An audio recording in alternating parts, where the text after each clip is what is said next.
ಬಲ್ಲ ಮೂಲಗಳಿಂದ ಬಂದ ಮಾಹಿತಿ ತೆರೆಮರೆ ನಾಟಕದಲ್ಲಿ ಕಂಡಿದ್ದು ಕೇಳಿದ್ದು. ರಾಜಕೀಯ ಪಕ್ಷಗಳ ಒಳಗೊಂದು ಇಣುಕು ನೋಟ, ಇದು ಒಳನೋಟ. ನಾನು ನಿಕೇಶ್ ಕೋಟ.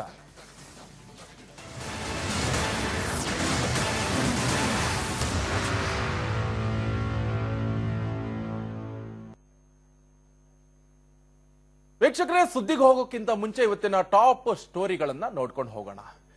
ನಂಬರ್ 1, ಜೈವೀರು ಚರಿತ್ರೆ. ಏನಿದು ಜೈವೀರು ಚರಿತ್ರೆ?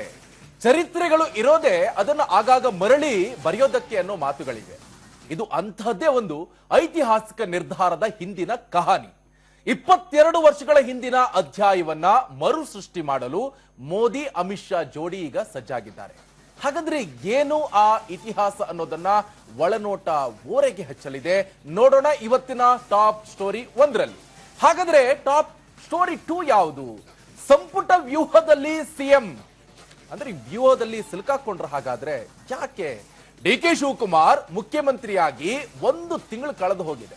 ಆದ್ರೆ ಈ 30 ದಿನಗಳಲ್ಲಿ ಸಿಎಂ ಆ ಒಂದು ವಿಚಾರಕ್ಕೆ ಮಾತ್ರ ಫುಲ್ ಹೈರಾಣಾಗಿ ಹೋಗಿದ್ದಾರಂತೆ.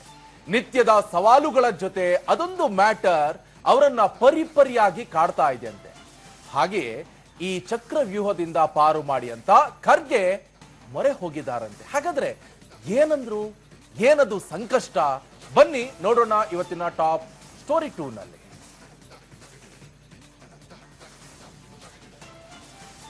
ನೋಡಿ, ನಂಬರ್ 1 ಸ್ಟೋರಿ.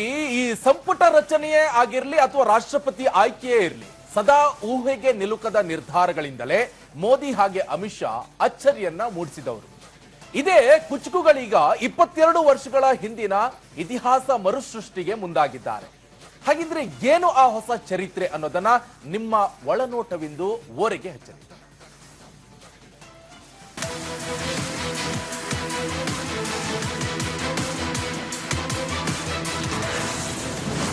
ಎರಡು ದಶಕಗಳ ಬಳಿಕ ಮರುಸೃಷ್ಟಿಯಾಗುತ್ತಾ ಇತಿಹಾಸ. ವಾಜಪೇಯಿ ಹಾದಿಯಲ್ಲೇ ಸಾಗಲು ಮುಂದಾದ್ರ ಪ್ರಧಾನಿ. ಅದು 2001ರ ಕಾಲಘಟ್ಟ. ಗುಜರಾತ್ ಅವತ್ತು ಅತ್ಯಂತ ಘನಘೋರ ಭೂಕಂಪಕ್ಕೆ ಪತ್ರಗೊಟ್ಟು ಹೋಗಿತ್ತು. ಭ್ರಷ್ಟಾಚಾರ, ಅಭಿವೃದ್ಧಿ ಮರೀಚಿಕೆ, ಅಶಿಸ್ತು ಆಡಳಿತದಲ್ಲಿ ತಾಂಡವವಾಡುತ್ತಿತ್ತು. ಬಿಜೆಪಿಯ ಹಿರಿಯ ನಾಯಕನಾಗಿದ್ದ ಕೇಶುಭಾಯಿ ಪಟೇಲ್ ಆಡಳಿತ ಜನಮಾನಸದಲ್ಲಿ ತಾತ್ಸಾರಕ್ಕೊಳಪಟ್ಟಿತ್ತು. ಅವತ್ತಿಗೆ ಅನಾರೋಗ್ಯದಿಂದ ಬಳಲುತ್ತಿದ್ದ ಕೇಶುಭಾಯಿ ಉತ್ತರಾಧಿಕಾರತ್ವಕ್ಕಾಗಿ ಶೋಧ ಆರಂಭವಾಗಿತ್ತು. ದೆಹಲಿಯಲ್ಲಿ ಕುಳಿತಿದ್ದ ವಾಜಪೇಯಿ ಅಡ್ವಾಣಿ ಜೋಡಿ ಹೊಸ ಪಕ್ಷ ನಾಯಕನಾಗಿ ತಲಾಶ್ ಜಾರಿ ಮಾಡಿತ್ತು. ಇತ್ತ ಕೇಶುಭಾಯಿ ಸಂಪುಟದಲ್ಲಿ ಉಪಮುಖ್ಯಮಂತ್ರಿ ಹುದ್ದೆಯನ್ನ ನರೇಂದ್ರ ಮೋದಿ ತಿರಸ್ಕರಿಸಿ ಚರ್ಚೆಗೆ ಗ್ರಾಸರಾಗಿದ್ರು. ನಿಜಕ್ಕೂ ವಾಜಪೇಯಿ ಅಡ್ವಾಣಿ ದ್ವಯರಿಗೆ ಗುಜರಾತ್ ಚುಕ್ಕಾಣಿ ಯಾರಿಗೆ ನೀಡೋದು ಅನ್ನೋದು ದೊಡ್ಡ ಸವಾಲಾಗಿ ಪರಿಣಮಿಸಿತ್ತು. ಆಡಳಿತ ಅನುಭವ ಕೊರತೆ ಅನ್ನೋದನ್ನ ಉಲ್ಲೇಖಿಸಿದ ಅಡ್ವಾಣಿ ಅವತ್ತು ಮೋದಿ ಸಿಎಂ ಕನಸಿನ ಕಡೆಯ ಮೆಟ್ಟಿಲಿಗೆ ಅಡ್ಡ ನಿಂತಿದ್ರು. ಬಟ್ ಯಾವ ಸಮಯಕ್ಕೆ ಏನ್ ನಡಿಬೇಕೋ ಅದೇ ನಡೆಯುತ್ತೆ ಎನ್ನುವಂತೆ ಅಕ್ಟೋಬರ್ 3, 2001ರಂದು ಗುಜರಾತಿನ ಪಾರುಪತ್ಯವನ್ನ ಮೋದಿ ತಮ್ಮ ಹೆಗಲಿಗೇರಿಸಿಕೊಂಡ್ರು.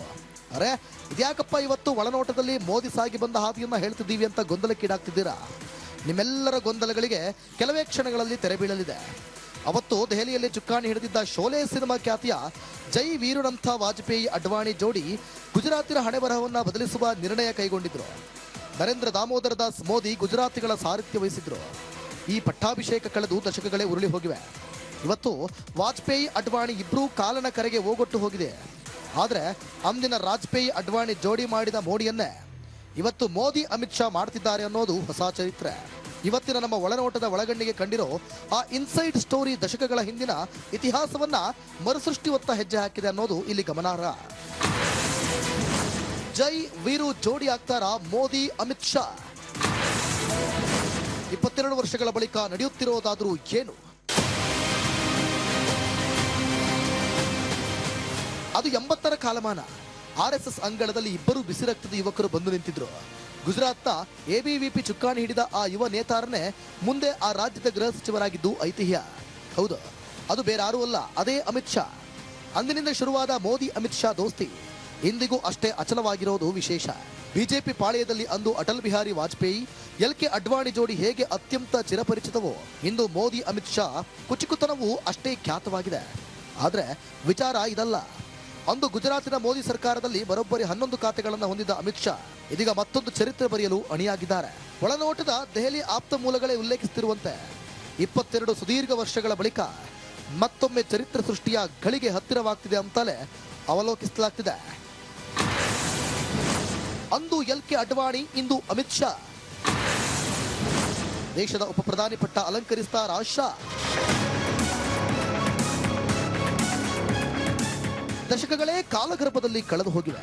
2004 ದೇಶದಲ್ಲಿ ಅಟಲ್ ಬಿಹಾರಿ ವಾಜಪೇಯಿ ನೇತೃತ್ವದಲ್ಲಿ ಬಿಜೆಪಿ ನೇತೃತ್ವದ ಸರ್ಕಾರ ದೆಹಲಿ ಗದ್ದುಗೆ ಅಲಂಕರಿಸಿತ್ತು. ವಾಜಪೇಯಿ ಪರಮಾಪ್ತ ಅಡ್ವಾಣಿ ಹೆಜ್ಜೆ ಹೆಜ್ಜೆಗೂ ಜೊತೆಯಾಗಿ ನಿಂತಿದ್ರು. ಇದರ ಫಲವೆನ್ನುವಂತೆ ಎರಡನೇ ಅತ್ಯುನ್ನತ ಹುದ್ದೆಯಾಗಿ ಅಡ್ವಾಣಿಯವರನ್ನ ವಾಜಪೇಯಿ ಉಪ ಪ್ರಧಾನಿ ಪಟ್ಟಕ್ಕೆ ಇರಿಸಿ ಸ್ನೇಹದ ಋಣ ತೀರಿಸಿದ್ರು. ಆದರೆ ಅದೇ ಕೊನೆ. ದೇಶದಲ್ಲಿ ಮುಂದೆ ಸರ್ಕಾರಗಳು ಪಕ್ಷಗಳು ಬದಲಾದರೂ ಯಾರೊಬ್ಬರೂ ಮತ್ತೆ ಉಪ ಪ್ರಧಾನಿ ಪಟ್ಟವನ್ನು ಅಲಂಕರಿಸಲೇ ಇಲ್ಲ. 22 ವರ್ಷಗಳ ಬಳಿಕ ಮತ್ತೊಮ್ಮೆ ಅಂದಿನ ಆ ಚರಿತ್ರೆಯನ್ನೇ ಮರಳಿ ಬರೆಯಲು ಮೋದಿ ಅಮಿತ್ ಶಾ ಜೋಡಿ ಮುಂದಾಗಿದೆ ಎನ್ನಲಾಗ್ತಿದೆ.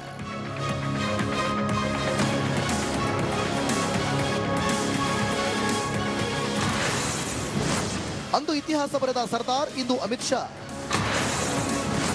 ಮೋದಿ ನಂತರದ ಹುದ್ದೆಗೇರಲು ಸಜ್ಜಾದ ಅಮಿತ್ ಶಾ. 1947ರಲ್ಲಿ ಆಂಗ್ಲರ ಕಪಿಮುಷ್ಟಿಯಿಂದ ಬಂಧಮುಕ್ತಗೊಂಡ ಭಾರತ ತನ್ನ ಮೊದಲ ಪ್ರಜಾಪ್ರಭುತ್ವ ಆಡಳಿತಕ್ಕೆ ತೆರೆದುಕೊಂಡಿತ್ತು. ಪ್ರಧಾನಿಯಾಗಿ ನೆಹರು ಚುಕ್ಕಾಣಿ ಹಿಡಿದ್ರೆ ಅಂದು ಗುಜರಾತಿನ ಸರ್ದಾರ್ ವಲ್ಲಭಾಯ್ ಪಟೇಲ್ ಉಪ ಪ್ರಧಾನಿಯಾಗಿ ಪೀಠ ಅಲಂಕರಿಸಿದ್ರು. ಈ ಪರಂಪರೆ ಮುಂದೆ ಅಂದ್ರೆ 2004ರಲ್ಲಿ LK ಅಡ್ವಾಣಿ ಅವರೊಂದಿಗೆ ಇತಿಹಾಸ ತೆರೆಮರೆಗೆ ಸರಿದಿತ್ತು. ಮತ್ತೀಗ ಅದೇ ಉಪ ಪ್ರಧಾನಿ ಹುದ್ದೆ ಸೃಷ್ಟಿಯ ಗುಸುಗುಸು ದೆಹಲಿ ಅಂಗಳದಲ್ಲಿ ಚರ್ಚೆ ಆಗ್ತಿದೆ. ಅಂದು ಸರ್ದಾರ್ ಅಲಂಕರಿಸಿದ ಕುರ್ಚಿಯನ್ನ ಮತ್ತೋರ್ವ ಗುಜರಾತಿ ಅಮಿತ್ ಶಾ ವಿರಾಜಮಾನವಾಗುವ ಸಾಧ್ಯತೆಗಳಿವೆ. ಜುಲೈ ಅಂತ್ಯದ ಹೊತ್ತಿಗೆ ಮೋದಿ ಸಂಪುಟ ಪುನರ್ರಚನೆ. ಅಮಿತ್ ಶಾಗೆ ಒಲಿಯಲಿದೆ ಮೋದಿ ನಂತರದ ಪಟ್ಟ.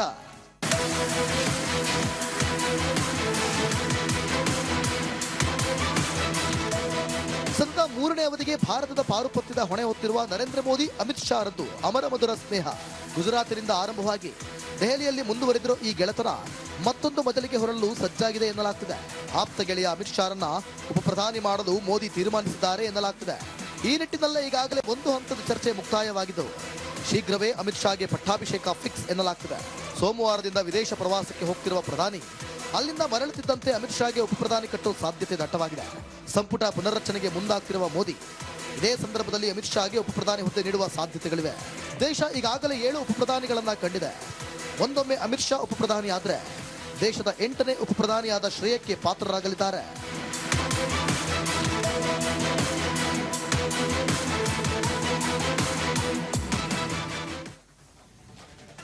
ಇವಾಗ ಮಾತನಾಡೋಣ. ನನ್ನ ಕಲೀಗ್ ಚಂದ್ರು ಲೈವ್ ನಲ್ಲಿ ಜಾಯ್ನ್ ಆಗಿದ್ದಾರೆ. ಚಂದ್ರು, ಸಾಕಷ್ಟು ವಿಚಾರಗಳನ್ನು ಈಗಾಗಲೇ ನಾವು ನೋಡ್ತಾ ಇದ್ವಿ. ಅದು ಕೂಡ ಈ ಮೋದಿ ಹಾಗೆ ಅಮಿತ್ ಶಾ ಜೋಡಿ ಯಾವ ರೀತಿಯಾಗಿ ಮೋಡಿ ಮಾಡಿದೆ ಅಂತ ನಮ್ಮೆಲ್ಲರಿಗೂ ಕೂಡ ಗೊತ್ತಿರುವಂತ ವಿಚಾರ. ಈಗ ಯಾವ ಇತಿಹಾಸ ಬರೋಕ್ ಹೊರಟಿದ್ದಾರೆ, ಏನ್ ಕತೆ, ಸದ್ಯ ಏನೇನಾಗ್ತಾ ಇದೆ ಬಿಜೆಪಿ ಪಾಳ್ಯದಲ್ಲಿ, ಜೊತೆಗೆ ಈಗ ನಾವು ಗಮನಿಸಬೇಕಾಗಿರ್ತಾ ಇರುವಂತದ್ದು ಈ ಸಂಪುಟ ಪುನರ್ರಚನೆ ವಿಚಾರಕ್ಕೆ ಸಂಬಂಧಪಟ್ಟಂತೆ ವಿಸ್ತರಣೆ ಆಗತ್ತಾ, ಏನ್ ಕತೆ. ಇನ್ನೊಂದ್ ಕಡೆಯಲ್ಲಿ ಈಗ ನರೇಂದ್ರ ಮೋದಿ ಅವರು ವಿದೇಶಿ ಪ್ರವಾಸವನ್ನ ಇಟ್ಕೊಂಡಿದ್ರು. ಯಾವಾಗ ಹೋಗೋದೆಲ್ಲ ಡೇಟ್ ಕೂಡ ಅನೌನ್ಸ್ ಆಗ್ಬಿಟ್ಟಿದೆ. ಆ ನಡುವೆ ಈ ಪುನರ್ರಚನೆ ಆಗತ್ತಾ, ಆ ಸಾಧ್ಯತೆಗಳು ಇದೆಯಾ? ಈಗ ನನ್ನ ಕಲೀಗ್ ನೀವು ಚಂದ್ರ ಅವರೇ, ಸೊ ಈಗ ನಿಮ್ಮ ಕಲೀಗು ಗುಸುಗುಸು ಗೋವಿಂದಣ್ಣ ಏನ್ ಹೇಳಿದ್ರು ಇದ್ರ ಬಗ್ಗೆ ಗೋವಿಂದಣ್ಣ ಅಂತ?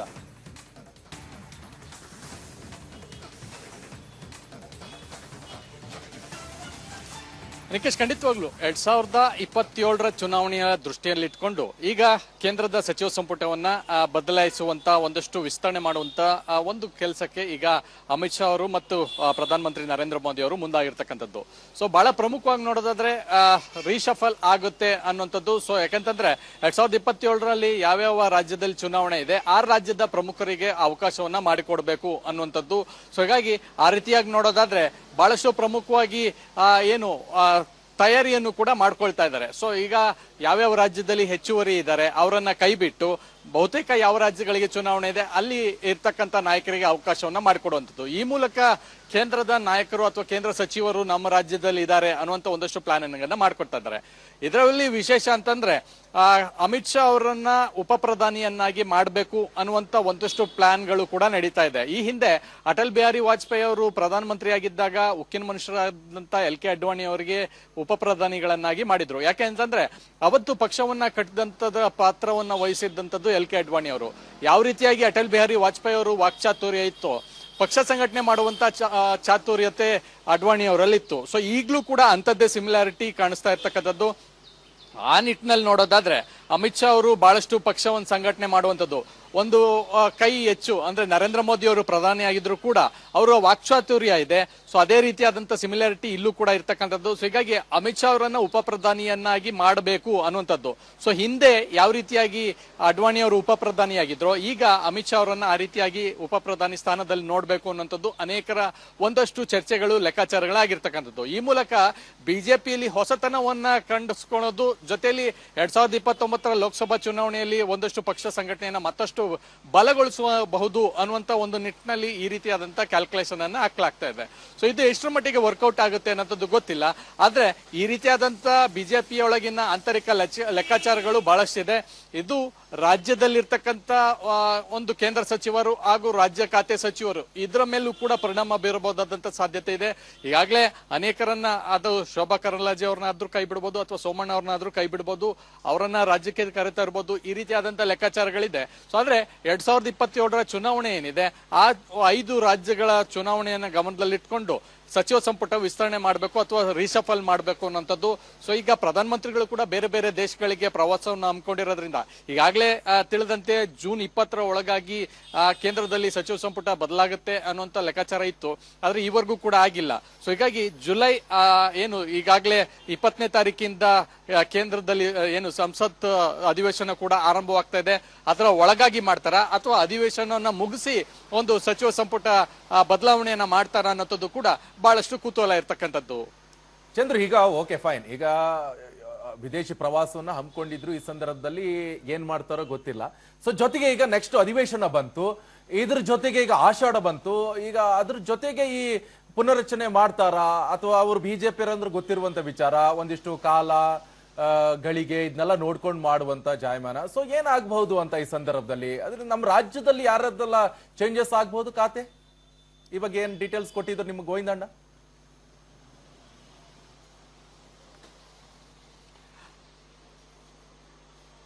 ನಿಕೇಶ್, ಖಂಡಿತವಾಗ್ಲು. ಯಾಕಂತಂದ್ರೆ ಒಂದು ರೀತಿಯಾದಂತ ಲೆಕ್ಕಾಚಾರಗಳನ್ನ ನಾವು ಅನ್ಕೊಂಡಿರ್ಬೋದು. ಆದ್ರೆ ಇಡೀ ದೇಶದಲ್ಲಿ 3ನೇ ಬಾರಿಗೆ NDA ನೇತೃತ್ವದ ಸರ್ಕಾರ ಬಿಜೆಪಿ ಬಹಳ ದೊಡ್ಡ ಮಟ್ಟದ ಸಾಧನೆ ಮಾಡಿರ್ತಕ್ಕಂಥದ್ದು. ಇದೆಲ್ಲ ಲೆಕ್ಕಾಚಾರವನ್ನ ನೋಡೋದಾದ್ರೆ ಕೇಂದ್ರದಲ್ಲಿ ಅಮಿತ್ ಶಾ ಅವರಾಗಿರ್ಬೋದು ಅಥವಾ ಮೋದಿ ಅವರಾಗಿರ್ಬೋದು ಇಬ್ರು ಕೂಡ ಬೇರೆಯದೇ ರೀತಿಯಾದಂತಹ ಲೆಕ್ಕಾಚಾರಗಳನ್ನ ಹಾಕಿರ್ತಾರೆ. ಯಾಕಂತಂದ್ರೆ ಈಗಾಗಲೇ ನೋಡ್ಬೋದು ರಾಜಕೀಯ ಚಾಣಾಕ್ಷ ಅನ್ನುವಂತ ಹೆಸರನ್ನ ಪಡೆದಿರ್ತಕ್ಕಂಥ ಅಮಿತ್ ಶಾ ಅವರು ಯಾವ ರೀತಿಯಾದಂತಹ ಲೆಕ್ಕಾಚಾರಗಳನ್ನ ಮಾಡಿದ್ದಾರೆ ಅನ್ನೋಂಥದ್ದು ಬಹಿರಂಗವಾಗಿಲ್ಲ. ಯಾಕಂತಂದ್ರೆ ಜೂನ್ 20ರಲ್ಲೇ 20ನೇ ತಾರೀಕ ಒಳಗಾಗಿ ಈ ಒಂದು ಸಚಿವ ಸಂಪುಟನ ಬದಲಾವಣೆ ಮಾಡಬೇಕು ಅನ್ನುವಂತ ಒಂದಷ್ಟು ಲೆಕ್ಕಾಚಾರ ಇಟ್ಟಿದ್ರು ಕೂಡ ಈವರೆಗೂ ಕೂಡ ಮಾಡಿಲ್ಲ. ಇದರಿಂದ ಯಾವ್ದಾದ್ರು ಒಂದು ಉದ್ದೇಶ ಇರಬಹುದಾದಂತ ಸಾಧ್ಯತೆಗಳಿದೆ. ಸೊ ಹೀಗಾಗಿ ಯಾವ ರೀತಿಯಾದಂತ ಕ್ಯಾಲ್ಕುಲೇಷನ್ ಇರಬಹುದು ಅನ್ನೋಂಥದ್ದು ಕೂಡ ಕೇಂದ್ರದ ಅನೇಕ ನಾಯಕರಿಗೂ ಕೂಡ ಗೊತ್ತಿಲ್ಲ. ಸೊ ಈಗ ಸಚಿವ ಸಂಪುಟ ವಿಸ್ತರಣೆ ಸಂಬಂಧಪಟ್ಟಂತೆ ಅಥವಾ ಸಚಿವ ಸಂಪುಟ ಬದಲಾವಣೆ ವಿಚಾರಕ್ಕೆ ಸಂಬಂಧಿಸಿದಂತೆ ಅನೇಕರ ನಾಯಕರನ್ನ ಪ್ರಶ್ನಿಸಿದಾಗೆ ಇದು ಕೇವಲ ಊಹಾಪೋಹ ಅಷ್ಟೇ. ಆ ರೀತಿಯಾದಂತ ಯಾವುದೇ ರೀತಿಯಾದಂತ ಚರ್ಚೆಗಳಿದ್ರೆ ನಮ್ಮ ನಾಯಕರು ಹೈಕಮಾಂಡ್ ತೀರ್ಮಾನವನ್ನು ತೆಗೆದುಕೊಳ್ತಾರೆ ಅನ್ನುವಂತ ಇಷ್ಟೇ ಮಾತುಗಳನ್ನು ಹೇಳ್ತಾ ಇದ್ದಾರೆ. ಸೊ ಹೀಗಾಗಿ ರಾಜ್ಯದ ಅಲ್ಲಿರ್ತಕ್ಕಂಥ ಅನೇಕ ಸಚಿವರಿಗೂ ಕೂಡ ಏನಾಗಬಹುದು ಅನ್ನೋಂಥದ್ದು ಕೂಡ ಅಸ್ಪಷ್ಟತೆಯಲ್ಲಿ ಇರ್ತಕ್ಕಂಥದ್ದು. ಇನ್ನು ರಾಜ್ಯದಲ್ಲಿ ನೋಡೋದಾದ್ರೆ NDA ಮೈತ್ರಿಕೂಟದಲ್ಲಿ ಕುಮಾರಸ್ವಾಮಿ ಅವರು ಕೂಡ ಕೇಂದ್ರ ಸಚಿವರಾಗಿದ್ದಾರೆ, ಹಾಗೆ ಬಿಜೆಪಿಯಿಂದ ಪ್ರಹ್ಲಾದ್ ಜೋಶಿ ಅವರು ಇದ್ದಾರೆ, ಇನ್ನು ರಾಜ್ಯ ಖಾತೆಯಾಗಿ ಸೋಮಣ್ಣ ಅವರು ಹಾಗೆ ಶೋಭಾ ಕರಂದ್ಲಾಜೆ ಅವರು ಇದ್ದಾರೆ. ಸೊ ಇವ್ರಿಗೆ ಏನಾದ್ರೂ ಖಾತೆಗಳು ಬದಲಾಗಬಹುದಾ ಅನ್ನೋಂಥ ಲೆಕ್ಕಾಚಾರಗಳು ಕೂಡ ಇರೋದ್ರಿಂದ ಅಥವಾ ರಾಜ್ಯ ಖಾತೆಯಲ್ಲಿ ಇರ್ತಕ್ಕಂಥ ಸೋಮಣ್ಣ ಅವರು ಶೋಭಾ ಕರಂದ್ಲಾಜೆ ಅವರನ್ನು ಬದಲಿಸಿ ಬೇರೆಯವ್ರಿಗೆ ಅವಕಾಶವನ್ನ ಮಾಡಿಕೊಡ್ತಾರ ಅನ್ನೋಂಥದ್ದು ಕೂಡ ಚರ್ಚೆಯಲ್ಲಿದೆ. ಸೊ ಹೀಗಾಗಿ ಈ ಹೈಕಮಾಂಡ್ ನ ನಡೆ ಏನಿದೆ ಬಹಳಷ್ಟು ನಿಗೂಢ ಇದೆ. ಯಾವ ಕಾಲದಲ್ಲಿ ಯಾವ ಸಂದರ್ಭದಲ್ಲಿ ಯಾವ ರೀತಿಯಾದಂತಹ ತೀರ್ಮಾನವನ್ನು ತೆಗೆದುಕೊಳ್ತಾರೋ ಅದಂತೂ ಖಂಡಿತವಾಗ್ಲೂ ತೆಗೆದುಕೊಳ್ತಾರೆ. ಆದ್ರೆ ಯಾವ ರೀತಿಯ ನಿರ್ಧಾರ ತೆಗೆದುಕೊಳ್ತಾರೆ ಅದಾದ ಬಳಿಕವಷ್ಟೇ ಸ್ಪಷ್ಟವಾಗುವಂತದ್ದು. ಅಂತ ನಿಗೂಢವಾದಂತ ನಡೆಯನ್ನ ಅಮಿತ್ ಶಾ ಅವರು ಮೋದಿ ಅವರು ತೆಗೆದುಕೊಳ್ಳುವಂತದ್ದು ನಿರ್ಧಾರಗಳಾಗಿರ್ತಕ್ಕಂಥದ್ದು. ನಿಕೇಶ್, ಓಕೆ, ಹಾಗೆ ಹೊಳ್ಳಲ್ಲಿರಿ ಚಂದ್ರು, ಮತ್ತಷ್ಟು ಮಾತನಾಡುವಂತ ಚಾನ್ಸಸ್ ಯಾಕಂತ ಹೇಳಿದ್ರೆ ಈಗ ಗಮನಿಸ್ತಾ ಇರಬಹುದು, ದೇಶದ ಉಪ ಪ್ರಧಾನಿ ಪಟ್ಟವನ್ನ ಅಲಂಕರಿಸ್ತಾರ ಶಾ ಎನ್ನುವಂತ ಪ್ರಶ್ನೆಯಲ್ಲಿ ಉದ್ಭವ ಆಗ್ತಾ ಇದೆ. ಒಂದ್ ಕಡೆ ಇದು ರಾಷ್ಟ್ರ ಮಟ್ಟದ ಆಯ್ತು. ಈಗ ರಾಜ್ಯಕ್ಕೆ ಬರೋಣ. ಸರ್ಕಾರಕ್ಕೆ 1 ತಿಂಗಳು ತುಂಬ್ತಾ ಇದ್ದಂತೆ ಸಿಎಂ ಖುದ್ದು ಫೀಲ್ಡ್ಗಿಳಿದಿದ್ದಾರೆ. ಪತ್ನಿ ಸೋದರನೊಟ್ಟಿಗೆ ಪಕ್ಷದ ವರಿಷ್ಠರ ಭೇಟಿ ಮಾಡಿರುವಂತಹ DK ಶಿವಕುಮಾರ್ ಅಲ್ಲಿ ಚರ್ಚೆ ಮಾಡಿದ್ದೇನು ಹಾಗಾದ್ರೆ ಅನ್ನೋದು ಈಗ ದೊಡ್ಡ ಯಕ್ಷ ಪ್ರಶ್ನೆ ಆಗ್ತಾ ಇದೆ. ಸಂಪುಟ ಪುನರಚನೆ ಅನ್ನೋದು ಸಿಎಂ ಅವರನ್ನ ಹೈರಾಣಾಗಿಸಿದೆ ಅನ್ನೋ ಮಾತುಗಳು ಕೂಡ ಈ ಸಂದರ್ಭದಲ್ಲಿ ಕೇಳಿ ಬರ್ತಾ ಇದೆ. ಹೀಗಾಗಿಯೇ AICC ಅಧ್ಯಕ್ಷರ ಭೇಟಿ ಮಾಡಿ ಈ ಚಕ್ರವ್ಯೂಹದಿಂದ ಪಾರ್ ಮಾಡಿ ಅಂತ ಅಲವತ್ಕೊಂಡಿದ್ದಾರೆ ಎನ್ನುವಂತ ಸದ್ದು ಸುದ್ದಿ ಆಗ್ತಾ ಇದೆ. ಆ ಎಲ್ಲದರ ಬಗ್ಗೆ ಒಂದು ರಿಪೋರ್ಟ್ ಇದೆ, ಮೊದಲು ನೋಡ್ಕೊಂಡು ಬರೋಣ.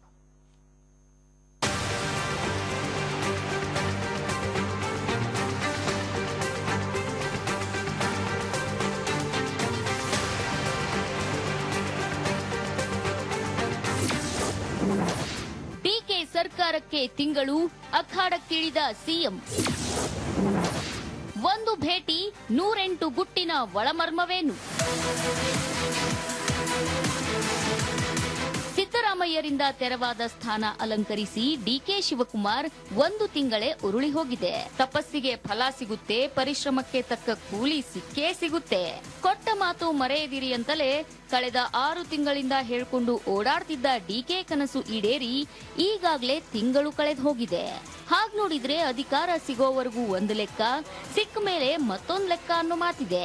ಸರ್ಕಾರ ನಡೆಸೋ ಹೊಣೆಗಾರಿಕೆ ನಿಜಕ್ಕೂ ಹೂವಿನ ಹಸಿದ್ದಂತಲ್ಲ, ಬದಲಿಗೆ ಅದು ಕಲ್ಲು ಮುಳ್ಳಿನ ಹಾದಿ ಅನ್ನೋ ಸತ್ಯದ ಅರಿವು ಡಿಕೆಶಿಗೂ ಆಗಿದೆ ಅನ್ನೋ ಮಾತುಗಳಿವೆ. ಹಾಗ್ ನೋಡಿದ್ರೆ ಸಂಪುಟಗಳ ಅವಿಭಾಜ್ಯವಾಗಿ ಹೊಣೆ ನಿಭಾಯಿಸಿದ ಅನುಭವ ಬೇರೆಯವರಿಗೆ ಹೋಲಿಸಿದ್ರೆ ಡಿಕೆಶಿಗೆ ಅತ್ಯಂತ ಸಣ್ಣ ವಯಸ್ಸಿಗೆ ಸಿಕ್ಕಿದ್ದು ಸುಳ್ಳಲ್ಲ.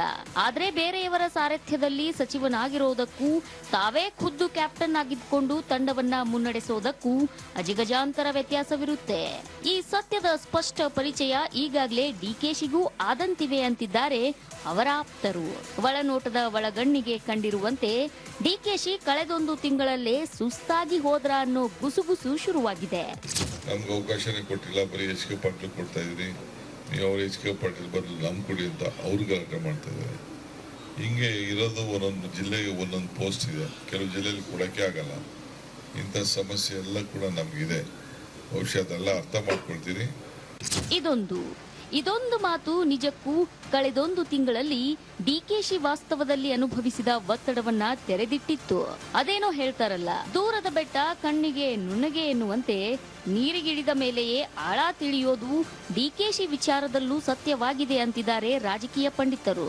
ಇವತ್ತಿನ ಒಳನೋಟದ ದುರ್ಬೀನಿಗೆ ಡಿಕೆಶಿಗೆ ಸಂಬಂಧಿಸಿದ ದೊಡ್ಡ ಸುದ್ದಿಯೊಂದು ಕಂಡಿದೆ. ಹೌದು, ನಿನ್ನೆಗೆ ಸರ್ಕಾರಕ್ಕೆ ತಿಂಗಳು ತುಂಬಿದ ಹಿನ್ನೆಲೆಯಲ್ಲಿ ಸಿಎಂ ಫೀಲ್ಡಿಗಿಳಿದಿದ್ರು. ಪತ್ನಿ ಸಹೋದರನೊಟ್ಟಿಗೆ ರಂಗ ಪ್ರವೇಶಿಸಿದ್ದ ಡಿಕೆಶಿ ಮಾಜಿ ಸಿಎಂ ಸಿದ್ದರಾಮಯ್ಯ ಎಐಸಿಸಿ ಅಧ್ಯಕ್ಷರನ್ನ ಭೇಟಿ ಮಾಡಿ ಚರ್ಚೆ ಮಾಡಿದ್ರು. ಹಾಗಂತ ಈ ಭೇಟಿ ಕೇವಲ ಸೌಜನ್ಯ ಪೂರ್ವಕವಾ? ಇಲ್ಲ, ಇದರ ಹಿಂದೆ ದೊಡ್ಡದೊಂದು ಗೇಮ್ ಪ್ಲಾನ್ ಇದೆಯಾ ಅನ್ನೋದು ರಾಜಕೀಯ ವಲಯ ಅಷ್ಟೇ ಅಲ್ಲ, ಖುದ್ದು ಕಾಂಗ್ರೆಸ್ಸಿಗರಲ್ಲೇ ಹತ್ತಾರು ಚರ್ಚೆಗಳನ್ನ ಹುಟ್ಟುಹಾಕಿದೆ. ಒಳನೋಟದ ಪಕ್ಕಾ ಮಾಹಿತಿಗಳೇ ಹೇಳ್ತಿರುವಂತೆ ಈ ಭೇಟಿ ಹಿಂದೆ ಡಿಕೆಶಿ ಅವರ ಅಸಹಾಯಕತೆಯ ಅಸಲಿ ಕಹಾನಿ ಅಡಗಿರೋದು ಗುಟ್ಟಾಗೇನೂ ಉಳಿದಿಲ್ಲ. ಸಂಪುಟ ಸರ್ಕಸ್ಗೆ ಹೈರಾಣಾದ್ರ ಡಿಕೆಶಿ. ಸಾರ್ ಓಕೆ ಅಂದ್ರೆ ಮಾಡಿ ಮುಗಿಸಿ ಬಿಡೋಣ.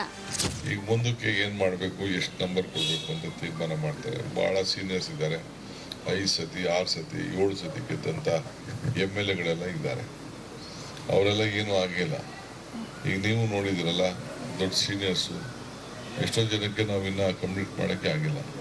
ಕೇಳಿದ್ರಲ್ಲ, ಅವತ್ತು ನಿಜಕ್ಕೂ ಡಿಕೆಶಿ ತಮ್ಮ ಮನದ ಮಾತುಗಳನ್ನ ಮುಕ್ತವಾಗಿ ತೆರೆದಿಟ್ಟಿದ್ರು.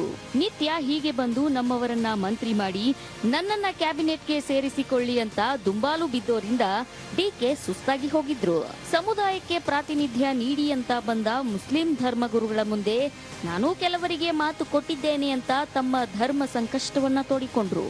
ಇದೇ ಕಾವು ಈಗ ಎಐಸಿಸಿ ಅಧ್ಯಕ್ಷರ ನಿವಾಸಕ್ಕೂ ವ್ಯಾಪಿಸಿದೆ. ನಿತ್ಯದ ಈ ಮಂತ್ರಿಗಿರಿ ಜಂಜಾಟದಿಂದ ಪಾರು ಮಾಡಿ ಅಂತ ಖರ್ಗೆ ಮೊರೆ ಹೋಗಿದ್ದಾರಂತೆ ಸಿಎಂ. ಬೀಸೋ ದೊಣ್ಣೆಯಿಂದ ಪಾರ್ ಮಾಡಿಬಿಡಿ ಸರ್, ಆಗ್ತಿಲ್ಲ ಅಂತ ಖರ್ಗೆ ಮುಂದೆ ಸಿಎಂ ಮನವಿ ಮಾಡಿದ್ದಾರಂತೆ. ನೀವು ವಿಸ್ತರಣೆಗೆ ಓಕೆ ಅಂದ್ರೆ ಸಾಕು, ಮುಗಿಸಿ ಕೈ ತೊಳೆದುಕೊಂಡು ಬಿಡ್ತೀನಿ ಅಂತ ಅಂದಿದ್ದಾರಂತೆ.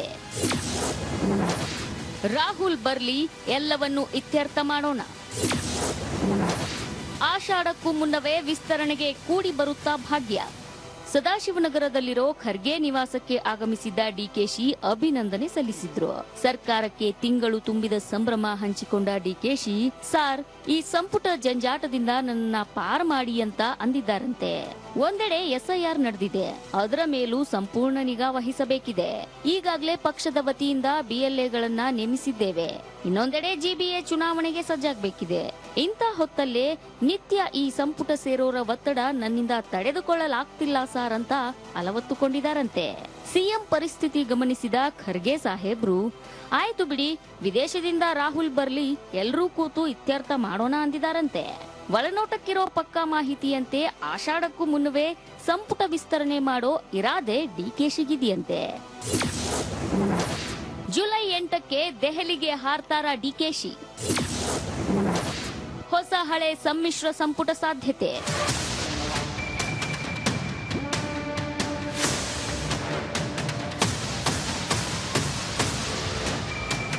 ಇಪ್ಪತ್ತು ಮಂತ್ರಿ ಸ್ಥಾನಗಳು ಖಾಲಿ ಇದ್ದು 40ಕ್ಕೂ ಹೆಚ್ಚು ಆಕಾಂಕ್ಷಿಗಳು ತುದಿಗಾಲಲ್ಲಿ ನಿಂತಿದ್ದಾರೆ. ಅದರಲ್ಲೂ ಹಿಂದಿನ ಸಿದ್ದರಾಮಯ್ಯ ಸರ್ಕಾರದಲ್ಲಿ ಮಂತ್ರಿಯಾಗಿದ್ದ ಅತಿರಥರು ಕೂಡ ಈ ಕ್ಯೂನಲ್ಲಿದ್ದಾರೆ. ಇತ್ತ ಸಮುದಾಯವಾರು ಪ್ರಾತಿನಿಧ್ಯಕ್ಕೂ ಡಿಮ್ಯಾಂಡ್ ಹೆಚ್ಚಾಗಿದೆ.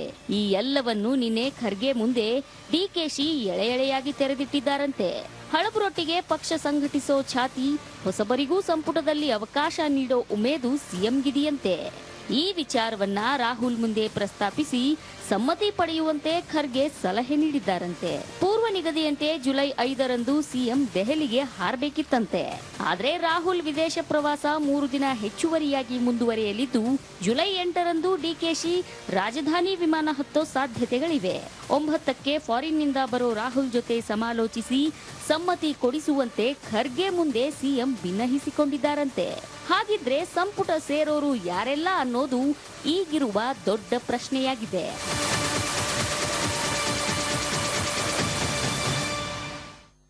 ಈ ಬಗ್ಗೆ ಮಾತನಾಡೋಣ.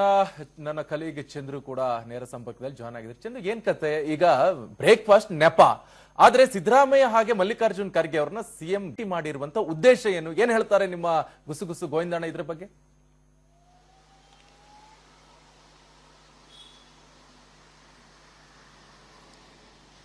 ಖಂಡಿತವಾಗ್ಲೂ ನಿಕೇಶ್, ರಾಜ್ಯದಲ್ಲಿ ಡಿಕೆ ಶಿವಕುಮಾರ್ ಪ್ರಮಾಣವಚನ ತೆಗೆದುಕೊಂಡು ಅಧಿಕಾರಕ್ಕೆ ಬಂದು ಬರೋಬ್ಬರಿ 1 ತಿಂಗಳಾಗಿದೆ. ಅಧಿಕಾರಕ್ಕೆ ಬಂದಂತ ಸಂದರ್ಭದಲ್ಲಿ ಸಚಿವ ಸಂಪುಟ ವಿಸ್ತರಣೆ ಯಾವಾಗ ಅನ್ನುವಂತ ವಿಚಾರ ಬಂದಂತ ಸಂದರ್ಭದಲ್ಲಿ ಕೇವಲ 10ರಿಂದ 15 ದಿನದ ಒಳಗಾಗಿ ಸಚಿವ ಸಂಪುಟ ವಿಸ್ತರಣೆ ಆಗುತ್ತೆ ಅನ್ನುವಂತ ಮಾತನ್ನು ಹೇಳಿದ್ರು. ಆದ್ರೆ ಇವರಿಗೂ ಕೂಡ ಸಚಿವ ಸಂಪುಟ ವಿಸ್ತರಣೆ ಆಗಿಲ್ಲ. ಇರ್ತಕ್ಕಂತ 13-14 ಸಚಿವರಿಗೆ ಈಗಿರ್ತಕ್ಕಂಥ ರಾಜ್ಯಗಳ ಅನೇಕ ಕೆಲವೊಂದು ಖಾತೆಗಳನ್ನು ಕೊಡಲಾಗಿರ್ತಕ್ಕಂಥದ್ದು. ಒಬ್ಬೊಬ್ಬ ಸಚಿವರಿಗೆ 3-4 ಜಿಲ್ಲೆಗಳ ಉಸ್ತುವಾರಿಯನ್ನು ಕೂಡ ಕೊಡಲಾಗಿರ್ತಕ್ಕಂಥದ್ದು. ಸೊ ಇದೆಲ್ಲವೂ ಕೂಡ ಬರ್ಡನ್ ಆಗ್ತಾ ಇದೆ. ಸೊ ಈ ಬರ್ಡನ್ ಅನ್ನ ಒಂದು ಕಡೆ ಸಚಿವರು ಕಡಿಮೆ ಮಾಡ್ಕೊಳ್ಬೇಕು. ಹೀಗಾಗಿ ಪಕ್ಷದಲ್ಲಿ ಸಚಿವ ಸಂಪುಟ ವಿಸ್ತರಣೆ ಬಗ್ಗೆ ಕೂಡ ಚರ್ಚೆ ಆಗ್ತಾ ಇದೆ. ಈ ಬಗ್ಗೆ ಸ್ವತಃ ಮುಖ್ಯಮಂತ್ರಿಗಳಾದಂತಹ ಡಿಕೆ ಶಿವಕುಮಾರ್ ಅವರು ಎಐಸಿಸಿ ಅಧ್ಯಕ್ಷರಾದಂತಹ ಮಲ್ಲಿಕಾರ್ಜುನ್ ಖರ್ಗೆ ಅವರ ಜೊತೆಯಲ್ಲಿ ಸುದೀರ್ಘ ಚರ್ಚೆಯನ್ನ ಮಾಡಿದ್ದಾರೆ. ಸಚಿವ ಸಂಪುಟ ವಿಸ್ತರಣೆ ಯಾವಾಗ ಅನ್ನುವಂಥದ್ದು. ಯಾಕಂತಂದ್ರೆ ಇಲ್ಲಿ ಬಹಳ ಪ್ರಮುಖವಾಗಿ ಮಲ್ಲಿಕಾರ್ಜುನ್ ಖರ್ಗೆ ಅವ್ರಿಗೂ ಕೂಡ ಆ ಸಚಿವ ಸಂಪುಟ ವಿಸ್ತರಣೆ ಬೇಕು. ಹಾಗೆ ಡಿಕೆ ಶಿವಕುಮಾರ್ ಅವ್ರಿಗೂ ಕೂಡ ಈ ಒಂದು ಸಚಿವ ಸಂಪುಟ ವಿಸ್ತರಣೆ ಬೇಕು. ಕಾರಣ ಅಂತಂದ್ರೆ ಒಂದ್ ಕಡೆ ಬರ್ಡನ್ ಕಡಿಮೆ ಮಾಡ್ಕೋಬೇಕು. ಇದರ ಜೊತೆಗೆ ತನ್ನ ಆಪ್ತರು ಯಾರಿದ್ದಾರೆ ಆ ಆಪ್ತರಿಗೂ ಕೂಡ ಸಚಿವ ಸಂಪುಟದಲ್ಲಿ ಸೇರಿಸ್ಕೊಳ್ಬೇಕು. ಈ ಮೂಲಕ ತನ್ನ ಒಂದು ಪಾರಪತ್ಯವನ್ನ ಸಾಧಿಸಬೇಕು ಅನ್ನುವಂತ ಈ ರೀತಿಯಾದಂತಹ ಅನೇಕ ಲೆಕ್ಕಾಚಾರಗಳನ್ನು ಇಟ್ಕೊಂಡಿದ್ದಾರೆ. ಇದರ ನಡುವೆ ಮಾಜಿ ಮುಖ್ಯಮಂತ್ರಿಗಳಾದಂತ ಸಿದ್ದರಾಮಯ್ಯ ಅವರು ಕೂಡ ನನ್ನದು ಒಂದು ಪಟ್ಟಿ ಇದೆ ಅನ್ನುವಂತ ಒಂದಷ್ಟು ಚರ್ಚೆಯನ್ನು ಕೂಡ ಈಗಾಗಲೇ ಹೈಕಮಾಂಡ್ ಜೊತೆಯಲ್ಲಿ ಚರ್ಚೆ ಮಾಡಿದ್ದಾರೆ. ರಾಹುಲ್ ಗಾಂಧಿ ಅವರು ವಿದೇಶದಿಂದ ಭಾರತಕ್ಕೆ ಮರಳಿರ್ತಕ್ಕಂಥದ್ದು. ಇನ್ನೊಂದು 2-3 ದಿನದಲ್ಲಿ ದೆಹಲಿಗೆ ಹೋಗ್ತಾರೆ. ದೆಹಲಿಗೆ ತೆರಳಿ ರಾಜ್ಯದಲ್ಲಿ ಸಚಿವ ಸಂಪುಟ ವಿಸ್ತರಣೆ ಬಗ್ಗೆ ಯಾರೆಲ್ಲ ಆಗ್ಬೇಕು ಅನ್ನುವಂಥದ್ದು ಕೂಡ ಚರ್ಚೆ ಆಗ್ತಾ ಇದೆ. ಇದರ ನಡುವೆ ಕೆಲ ಸಚಿವರು ನಮ್ಮ ಖಾತೆಯನ್ನ ಬದಲಾಯಿಸಿಕೊಡಿ, ಬೇರೆ ಖಾತೆಯನ್ನ ಕೊಡಿ, ಈ ರೀತಿಯಾದಂತಹ ಚರ್ಚೆಗಳು ಕೂಡ ಆಂತರಿಕ ಗೊಂದಲಕ್ಕೂ ಕೂಡ ಕಾರಣ ಆಗಿದೆ. ಸೊ ಹೀಗಾಗಿ ಈ ರೀತಿಯಾದಂತ ಚರ್ಚೆಗಳನ್ನ ನೋಡೋದಾದ್ರೆ ಎಐಸಿಸಿ ಅಧ್ಯಕ್ಷರ ಜೊತೆಯಲ್ಲಿ ಸಿಎಂ ಡಿಕೆ ಶಿವಕುಮಾರ್ ಅವರು ಚರ್ಚೆ ಮಾಡಿರ್ತಕ್ಕಂಥದ್ದು ಬಹಳಷ್ಟು ಅನೇಕ ವಿಚಾರಗಳಿದೆ. ಅದು ರಾಜ್ಯದ SIR ವಿಚಾರ ಆಗಿರ್ಬೋದು, ಹಾಗೆ ಸಚಿವ ಸಂಪುಟ ವಿಸ್ತರಣೆ ಆಗಿರ್ಬೋದು, ಇದೆಲ್ಲವೂ ಕೂಡ ಇದೆ. ಸೊ ಹೀಗಾಗಿ ಇದು ಬಹಳ ಮಹತ್ವ ಪಡ್ಕೊಂಡಿರ್ತಕ್ಕಂಥದ್ದು. ಯಾಕಂತಂದ್ರೆ ಇಲ್ಲಿ ಯಾರು ಆಗ್ಬಹುದು ಸಚಿವ ಸಂಪುಟದಲ್ಲಿ ಅನ್ನುವಂಥದ್ದು ಬಹಳಷ್ಟು ಲೆಕ್ಕಾಚಾರಗಳಾಗ್ತದೆ. ಯಾಕಂತಂದ್ರೆ ಒಂದ್ ವೇಳೆ ಇರ್ತಕ್ಕಂಥದ್ದು ಕೇವಲ 1 ವರ್ಷ 10 ತಿಂಗಳು ಮಾತ್ರ. ಸೊ ಈ ಒಂದು ತಿಂಗಳುಗಳಲ್ಲಿ ಯಾವ ರೀತಿಯಾದಂತಹ ಅಧಿಕಾರವನ್ನ ನಡೆಸಬೇಕು ಅನ್ನುವಂತ ಲೆಕ್ಕಾಚಾರಗಳಾದ್ರೆ ಮತ್ತೆ ಮುಂಬರ್ತಕ್ಕಂಥ 2028ರ ಚುನಾವಣೆಗೂ ಕೂಡ ಒಂದು ಕಡೆ ತಯಾರಿ ಕೂಡ ಮಾಡ್ಕೋಬೇಕು. ಈಗ ಸಚಿವರಾದ್ರೆ ಕ್ಷೇತ್ರದ ಕಡೆ ಗಮನ ಹರಿಸೋದಕ್ಕೆ ಆಗೋದಿಲ್ಲ ಅನ್ನೋಂತ ಲೆಕ್ಕಾಚಾರಗಳು ಕೂಡ ಒಂದು ಕಡೆ ಶಾಸಕರ ಲೆಕ್ಕಾಚಾರ ಆಗ್ತಾ ಇದ್ದಾರೆ. ಇದರ ನಡುವೆ ನನಗೂ ಕೂಡ ಸಚಿವ ಸ್ಥಾನ ಬೇಕು ಅನ್ನುವಂತ ಲೆಕ್ಕಾಚಾರವನ್ನ ಅಥವಾ ಒತ್ತಡವನ್ನ ಹೊಸದಾಗಿ ಪ್ರಥಮ ಬಾರಿಗೆ ಆಯ್ಕೆ ಆಗಿರ್ತಕ್ಕಂಥ ಶಾಸಕರು ಕೂಡ ಒತ್ತಡವನ್ನ ಆಗ್ತಾ ಇರ್ತಕ್ಕಂಥದ್ದು. ಹೀಗಾಗಿ ಈ ಲೆಕ್ಕಾಚಾರಗಳನ್ನ ನೋಡೋದಾದ್ರೆ ಯಾವ ರೀತಿಯಾಗಿ ಹೈಕಮಾಂಡ್ ನಿರ್ಧಾರವನ್ನ ಮಾಡುತ್ತೆ ಗೊತ್ತಿಲ್ಲ. ನಿಮ್ಮ ಪಾಡಿಗೆ ನೀವು ಅಧಿಕಾರವನ್ನ ಮಾಡಿ ಸಚಿವ ಸಂಪುಟದ ವಿಚಾರವನ್ನ ನಮ್ಮ ಯೋಚನೆಗೆ ಬಿಡಿ ಅನ್ನುವಂತ ಒಂದು ಸೂಚನೆಯನ್ನ ಹೈಕಮಾಂಡ್ ಈಗಾಗಲೇ ಡಿ ಕೆ ಶಿವಕುಮಾರ್ ಅವರು ಕೊಟ್ಟಿರ್ತಕ್ಕಂಥದ್ದು. ಸೊ ಹಾಗಾಗಿ ಇದೆಲ್ಲವನ್ನ ಅವಲೋಕನವನ್ನ ಮಾಡಿ ನೋಡೋದಾದ್ರೆ ದೆಹಲಿಗೆ ತೆರಳಿ ಹೈಕಮಾಂಡ್ ಜೊತೆಯಲ್ಲಿ ನೇರವಾಗಿ ಚರ್ಚೆ ಮಾಡಿದ ಬಳಿಕ ಅಷ್ಟೇ ಸ್ಪಷ್ಟವಾಗುತ್ತೆ.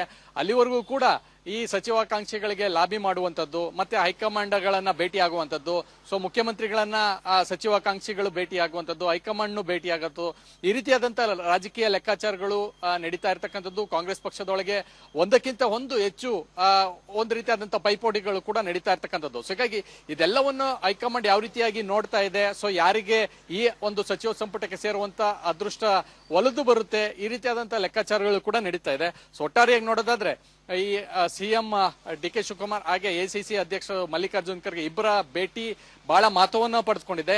ಇದರ ಜೊತೆಗೆ ಅಧಿಕಾರಕ್ಕೆ ಬಂದು 1 ತಿಂಗಳಾಗಿರೋದ್ರಿಂದ ಸಿದ್ದರಾಮಯ್ಯನವ್ರನ್ನ ಇಡೀ ಕುಟುಂಬದ ಜೊತೆಯಲ್ಲಿ ಅಂದ್ರೆ ಪತ್ನಿ ಉಷಾ ಜೊತೆಯಲ್ಲಿ ಹಾಗೆ ತಮ್ಮ ಡಿ ಕೆ ಸುರೇಶ್ ಅವರ ಜೊತೆಯಲ್ಲಿ ಸಿಎಂ ಕೂಡ ಭೇಟಿಯಾಗಿದ್ರು. ಇದು ಕೂಡ ಬಹಳಷ್ಟು ಮಹತ್ವವನ್ನ ಪಡೆದುಕೊಂಡಿದೆ. ನಿಮ್ಮ ಸಹಕಾರ ನನಗಿರ್ಲಿ, ಇನ್ನೂ ಕೂಡ ಅಧಿಕಾರ ನಡೆಸಬೇಕು, ಮತ್ತೆ ಮುಂದೆಯೂ ಕೂಡ ಅಧಿಕಾರಕ್ಕೆ ಪಕ್ಷವನ್ನು ತರಬೇಕು ಅನ್ನುವಂತ ಲೆಕ್ಕಾಚಾರಗಳನ್ನು ಕೂಡ ಡಿ ಕೆ ಶಿವಕುಮಾರ್ ಇಟ್ಕೊಂಡಿರ್ತಕ್ಕಂಥದ್ದು. ಸೊ ಹೀಗಾಗಿ ಯಾವ ರೀತಿಯಾಗಿ ಇದೆಲ್ಲ ಕ್ಯಾಲ್ಕುಲೇಷನ್ಗಳು ವರ್ಕೌಟ್ ಆಗುತ್ತೆ ಅನ್ನೋಂಥದ್ದು ಮುಂದಷ್ಟೇ ಗೊತ್ತಾಗ್ಲಿರ್ತಕ್ಕಂಥದ್ದು. Nikesh, okay, thank you Chandru ನಿಮ್ಮೆಲ್ಲ ಮಾಹಿತಿಗೆ. ಸದ್ಯ ವೀಕ್ಷಕರೇ ಒಂದಿಷ್ಟು ಕುತೂಹಲ ಇರುವಂತದ್ದು, ಬ್ರೇಕ್ಫಾಸ್ಟ್ ಅಂತ ಹೋದ್ರು ಸಿದ್ದರಾಮಯ್ಯವರ ಮನೆಗೆ. ಸೊ ಹಾಗಾದ್ರೆ ನೆಪಕ್ಕೆ ಬ್ರೇಕ್ಫಾಸ್ಟ್, ಹಾಗಾದ್ರೆ ಉದ್ದೇಶ ಏನು? ಉದ್ದೇಶ ಇವೆಲ್ಲವೂ ಕೂಡ ಈಗ ನನ್ನ ಕಲೀಗ್ ವಿಸ್ತೃತವಾದಂತ ವರದಿಯನ್ನ ಕೊಟ್ಟಿದ್ರು. ಜೊತೆಗೆ ಮಲ್ಲಿಕಾರ್ಜುನ್ ಖರ್ಗೆ ಅವರನ್ನು ಕೂಡ ಭೇಟಿಯಾಗಿದ್ದಾರೆ. ಅಷ್ಟೊಂದು ಈಸಿ ಇಲ್ಲ ಸಂಪುಟ ವಿಸ್ತರಣೆ ಅನ್ನೋಂಥದ್ದು. ಯಾಕಂತ ಹೇಳಿದ್ರೆ ಈಗಾಗಲೇ ಅಸಮಾಧಾನಿಗಳ ಸಂಖ್ಯೆ ಜಾಸ್ತಿ ಆಗಿದೆ ಸಮಾಧಾನ ಅವ್ರಕ್ಕಿಂತ. ಯಾಕಂತ ಹೇಳಿದ್ರೆ ಈಗಾಗಲೇ ಸಚಿವ ಸ್ಥಾನ ಯಾರೆಲ್ಲ ಇದ್ದಾರೆ ಅವರೇ ಅಸಮಾಧಾನವನ್ನು ಹೊರಹಾಕ್ತಿದ್ರು.